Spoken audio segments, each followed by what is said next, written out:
శాఖ మంత్రిని తెలంగాణలో ఆటో కార్మికులు సమ్మెకు పిలిపించారు. నేను ఎందుకంటే హైదరాబాద్లో లేను అవునా కాబట్టి నేను ఆ సంఘాలకు నేరుగా వ్యక్తిగతంగా విజ్ఞప్తి చేస్తున్నట్టే భావించండి. నేను రవాణా శాఖ మంత్రిగా ఆర్టీసీ కార్మికులకు కూడా ఇష్యూ వస్తే నేను వాళ్ళకి చెప్పినా పరిష్కారం చేస్తా అని చెప్పినాం. పరిష్కారం చేసినాం. ఇవాళ ఆర్టీసీకి సంబంధించి గుర్తింపు ఎన్నికలు విలీన ప్రక్రియ అంతా కూడా వాళ్ళ మిగతా అంశాలన్నీ పరిష్కారం అవుతాయి. ఆటో కార్మికులకు సంబంధించి కూడా వాళ్ళు న్యాయమైన కోరికలు కోరుతారు. 2012 నుంచి మీటర్ ఛార్జీలు పెంచలేదని తప్పకుండా దానికి ఒక కమిటీ వేసి ఆ ఆటో ఛార్జీలు పెంచడానికి సంబంధించినటువంటి కమిటీ నివేదికకు అనుగుణంగా మీ ప్రతినిధులు వెళ్లి వాళ్ళను కలిసి మీ యొక్క ఏవైతే అంశాలు ఉన్నాయో డీజిల్ రేటు పెరిగినా వాహనం రేటు పెరిగినా అటువంటి అన్ని అంశాలను వివరించండి. లేబర్ శాఖ అదేవిధంగా రెవెన్యూ శాఖకు సంబంధించినటువంటి వాళ్ళతో అందరితో కలిపి ఒక కమిటీ వేస్తాం.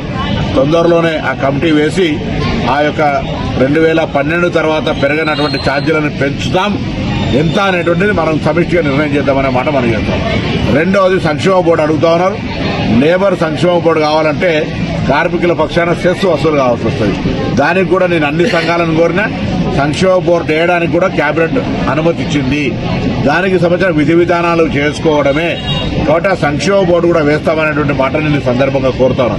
ఇది కాక ఆటో కార్మికుల సంక్షేమం దృష్టిలో పెట్టుకొని వాళ్ళ దగ్గర అంత ఆర్థికంగా ఉండదని హైదరాబాద్లో 1,50,000 రూపాయలతోటి ఎలక్ట్రిసిటీ ఆటోలు కొనుక్కోవడానికి కానీ లేదా ఈవీ ఆటోలుగా రెట్రోఫిట్మెంట్ అంటే పెట్రోల్ డీజిల్ ఆటోలు లేకుండా ఉండడం కొరకు వాటిని ఈ విధంగా మారుస్తూ ఉన్నాం.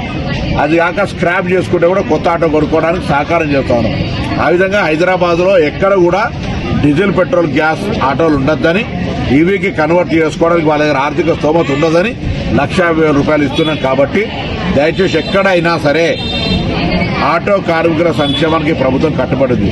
మేము ఎన్నికల్లో చెప్పిన వాగ్దానం ప్రకారంగా మీరు 12,000 రూపాయలకు సంబంధించి గ్రామీణ ప్రాంతాల వాళ్ళకు కూడా ఏ విధంగా చేయగలుగుతాం. ఆర్థిక ఇబ్బంది ఉన్నది. మీ అందరూ కూడా గ్రామీణ ప్రాంతాల్లో రవాణా సరఫరాకు సంబంధించి కష్టపడేటువంటి వాళ్ళు మీ జీవితాల్లో కూడా న్యాయం జరిగే విధంగా ప్రభుత్వం ఆలోచన చేస్తూ ఉంది. ఏ విధంగా చేయాలి, మీకు ఏ విధంగా లాభం చేయాలనే ఆలోచన కొద్దీ తప్పకుండా మేము ఈ సందర్భంగా మనవి చేస్తూ హైదరాబాద్లో 1,00,000 ఇళ్లు కడతా ఉన్నాం.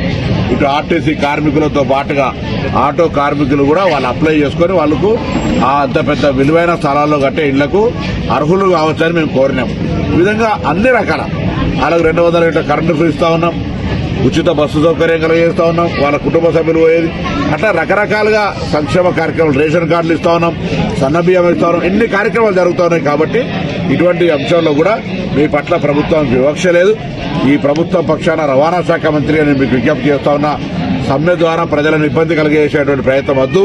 మీరు తప్పకుండా మీకు కావలసినటువంటి రెట్రోఫిట్ ఏదైతే ఎలక్ట్రికల్ ఆటోలు చేయడానికో 1,50,000 ప్రతి ఆటోకు మా ప్రభుత్వం సహకారం చేస్తూ ఉంది.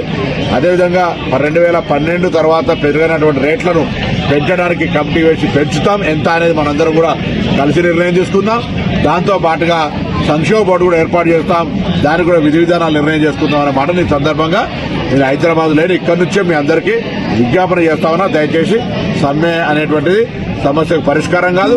ప్రభుత్వం సానుకూలంగా ఉంది. నా మాటను విజ్ఞప్తి తీసుకొని అధికారికంగా ఇట్లా పూర్తిగా డైరెక్ట్ గా నేను రికార్డులో చెప్తా ఉన్నా. కాబట్టి నాది ఇదే విజ్ఞాపనగా తీసుకొని సమ్మెను నివారించమని సందర్భంగా కోరుతా ఉన్నా.